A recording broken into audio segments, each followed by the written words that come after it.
How to transfer photos and videos from mobile to Windows 11.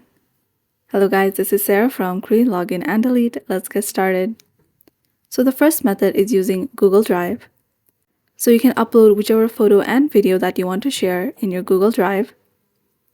You can do this by opening your drive. Click on the plus sign to upload photo and video that you want to share. Now you can open Google Drive in your computer. Click on the file that you want to download. Click on the three dots and then select the download option. Another method you can use is through USB. So connect USB to your phone and to your laptop. Select Transfer File in Phone, and in your computer, open My PC. You'll see your phone name. Open your phone name and you'll see all the files that is located in your phone.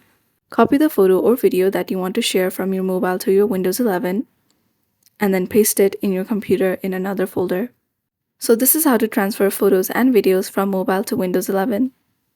Thanks for watching till the end, and don't forget to like, share, and subscribe.